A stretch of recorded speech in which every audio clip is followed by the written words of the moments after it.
किसी समय में एक अमीर आदमी रहा करता था। उसकी दो बीवियां थीं। बड़ी वाली लांगी यानी पसंदीदा, और दूसरी छोटी वाली अलांगी जिसे दूर कर दिया गया हो। दोनों बीवियों की एक एक बेटी थी। बड़ी बीवी के बार बार कहने और लड़ाई झगड़ा करने पर पति ने दूसरी बीवी और उसकी बेटी के रहने के लिए घर के पिछवाड़े में एक झोपड़ी बनवा दी। अलांगी अपनी बेटी के साथ गरीबी में अपना जीवन गुजारने लगी। उसकी बेटी का नाम चंपावती था। एक दिन पिता ने चंपावती को आदेश दिया कि वह जाकर उसके धान के खेत की रखवाली करे। वह हर रोज एक ऊंचे स्थान पर बैठकर खेत की रखवाली करती और चिड़ियों को उड़ाती। इसी तरह कई दिन गुजर गए। एक दिन धान की रखवाली करने के लिए जब वह उस ऊंचे स्थान पर चढ़ी तो उसने गाना गाना शुरू कर दिया। बटेरो, यहाँ से चले जाओ, मेरे धान को मत खाओ, इसके बदले में तुम्हें भुना हुआ चावल दूंगी। जब उसने ऐसा कहा तो जंगल में से किसी का जवाब आया, मैं तो धान खाऊंगा और चावल भी। मैं चंपावती से शादी करूंगा और उसे अपने घर ले आऊंगा। यह सुनकर हैरानी से चंपावती ने इधर उधर देखा, पर उसे वहां कोई नजर नहीं आया। शाम को घर लौटकर चंपावती ने अपनी माँ को सारी बात बताई। अगले दिन उसकी माँ भी उसके साथ खेतों पर गई कि क्या वास्तव में ऐसा हुआ था। उसकी माँ ने चंपावती को वही गाना गाने को कहा। जैसे ही उसने गाना गाया, जंगल से वही उत्तर आया। उसकी माँ को इतना आश्चर्य हुआ कि उसने चंपावती को फिर से गाना गाने को कहा और फिर वैसा ही जवाब उसे मिला। माँ और बेटी दोनों घर लौट आई। अलांगी ने इस बारे में अपने पति को बताया।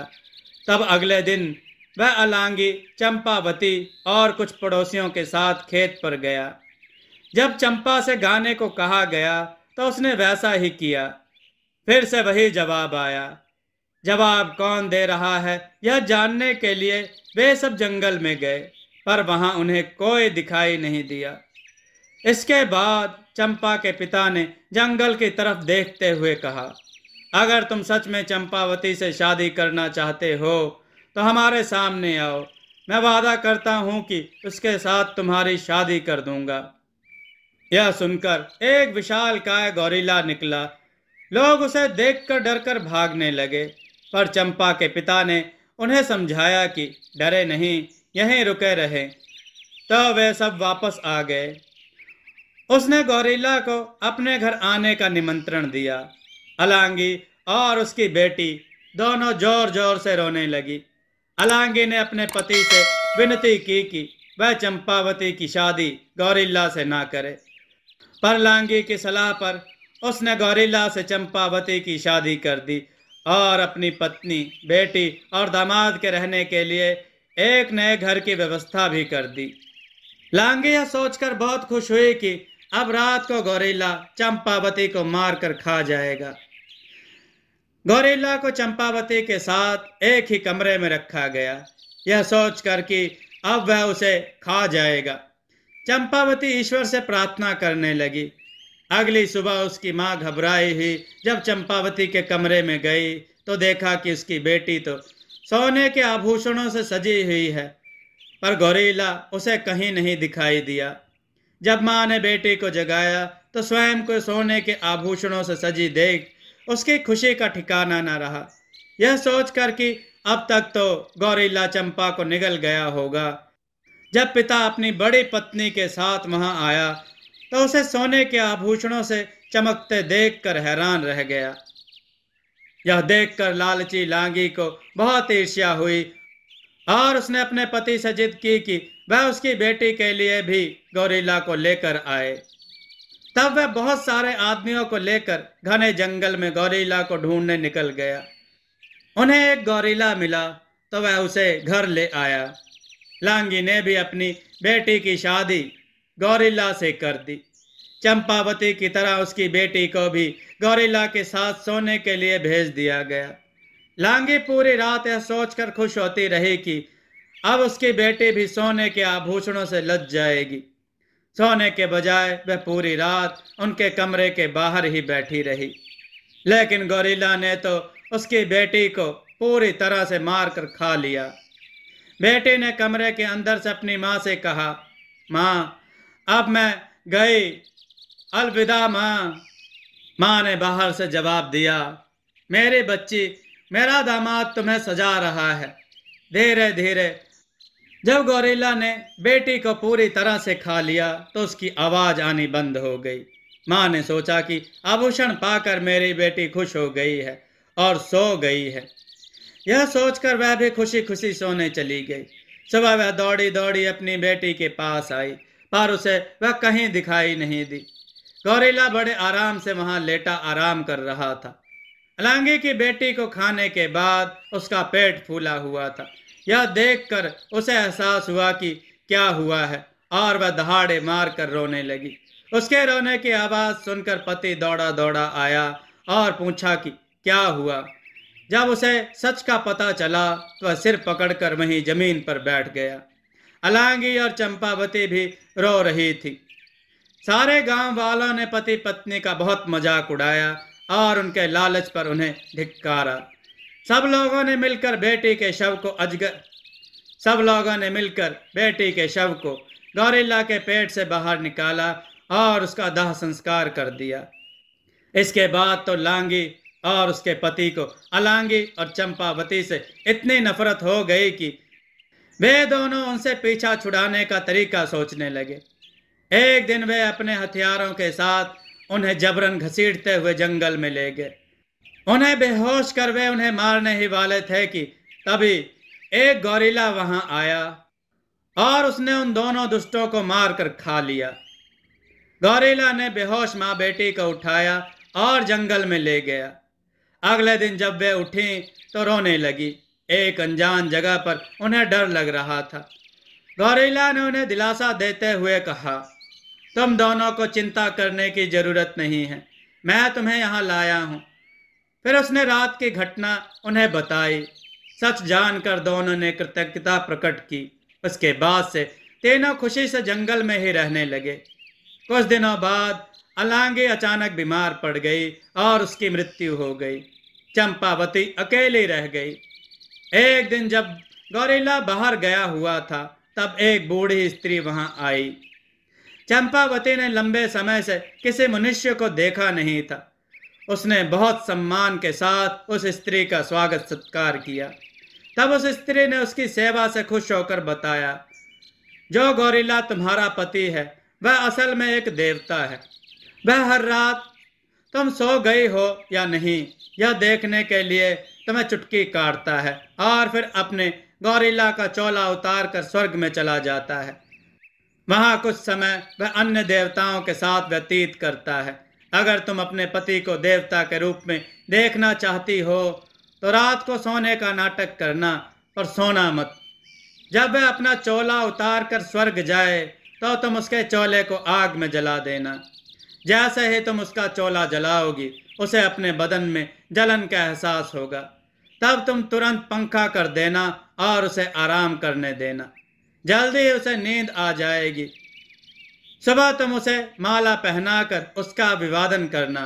तुम्हारा पति ही है जो गौरीला के रूप में तुम्हारे सामने आता है।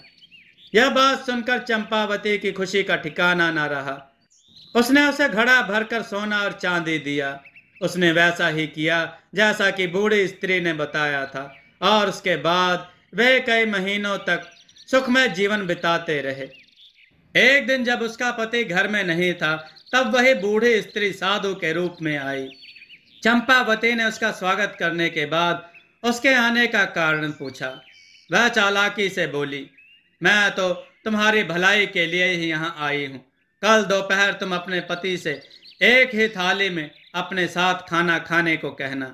जब तुम दोनों एक साथ खाना खाओगे तो वह तुम्हारे आकर्षण में इतना बन जाएगा कि फिर कभी एक भी पल के लिए तुमसे अलग नहीं होगा। जब तुम खाना खा लो तो उससे कहना कि तुमने उसके मुख के अंदर बहुत सारे गांवों को देखा है। तब तुम उससे पूरा मुख खोलने के लिए कहना ताकि पूरी दुनिया को तुम देख सको। वह तुमसे नाराज होगा और कहेगा कि तुम उसे या पूरी दुनिया में से किसी एक को चुन लो, पर तुम कहना कि तुम दुनिया को देखना चाहती हो। वह अपना मुख खोल कर तुम्हें पूरी दुनिया दिखा देगा और फिर एक नदी में चला जाएगा। वह तुमसे कहेगा कि वह तुमसे अब 6 महीने बाद मिलेगा, पर उसकी बातों में मत आना। तुम नदी के तट पर बैठी रहना, कुछ क्षण बाद तुम उसे वापस आते देखोगी। यह सुन चंपावती ने पहले की ही तरह उस बूढ़ी स्त्री यानी साधु के रूप में आए उस स्त्री को सोना चांदी देकर विदा किया। अपनी धूर्तता पर प्रसन्न होते हुए वह बूढ़ी स्त्री वहां से चली गई। अगले दिन चंपावती अपने पति के साथ एक ही थाली में खाना खाने बैठी। उसके पति ने कहा, तुम आज कुछ अजीब व्यवहार कर रही हो, तुम्हारे इरादे मुझे ठीक नहीं लग रहे हैं। खाना खाने के बाद उसने अपने पति से पूरी दुनिया दिखाने को कहा तो वह बोला, फिर तुम मुझे कभी नहीं देख पाओगी, पर वह तो अपनी जिद पर अड़ी थी। तब हार कर पति नदी के पास गया और उससे पूछा, दुनिया देखने के लिए क्या तुम मुझे भी छोड़ने को तैयार हो? वह बोली, मुझे दोनों चाहिए, दुनिया भी देखनी है और आप भी चाहिए। उसके पति ने अपना मुख खोलकर उसे दुनिया दिखाई और उसे सोने की अंगूठी देते हुए बोला, जिस बूढ़ी स्त्री के कहने पर तुम यह सब कर रही हो वह मेरी माँ की नौकरानी है। वह साधु के वेश में तुम्हारे पास आकर तुम्हें ऐसी हट करने को कह रही है। मेरी माँ एक नरभक्षी है। उसने मेरे लिए जिस लड़की को चुना था उससे शादी ना कर मैंने तुमसे की। वह तुम्हें मुझसे अलग करना चाहती है ताकि वह तुम्हें खा सके। अपने षड्यंत्र में कामयाब होने के लिए उस बूढ़ी स्त्री ने तुम्हें धोखा दिया है। उन्हें लगता है कि अगर मेरी माँ तुम्हें खा जाएगी तो मैं उनकी चुनी हुई लड़की से विवाह कर लूंगा। इसलिए मैं तुम्हें यह सोने की अंगूठी दे रहा हूँ, इसे संभाल कर रखना। अगर यह तुम्हारे पास रहेगी तो कोई भी बुरी ताकत तुम्हें नुकसान नहीं पहुंचा सकेगी। अगर अंगूठी तुमसे खो गई तो तुम मुसीबतों से घिर जाओगी। इस अंगूठी के प्रभाव से तुम मुझे 6 साल बाद मेरी माँ के घर मुझे पाओगी। अब मुझे जाना होगा, सावधान रहना और इस अंगूठी को खोना मत। यह कहकर पति नदी में चला गया। चंपावती को अपनी गलती का एहसास हुआ और वह रोने लगी। जंगल में घूमते घूमते रोती रही और अंगूठी को सीने से लगाए 6 साल बीतने का इंतजार करने लगी। उसके पति की मां ने उसे कई तरह से छलने की कोशिश की, पर अंगूठी ने उसकी रक्षा की। 6 वर्ष बीत चुके थे और अचानक एक दिन चंपावती की मुलाकात अपने पति से हुई। वे फिर से साथ रहने लगे, लेकिन उसकी सास यह देखकर क्रोधित हो उठी।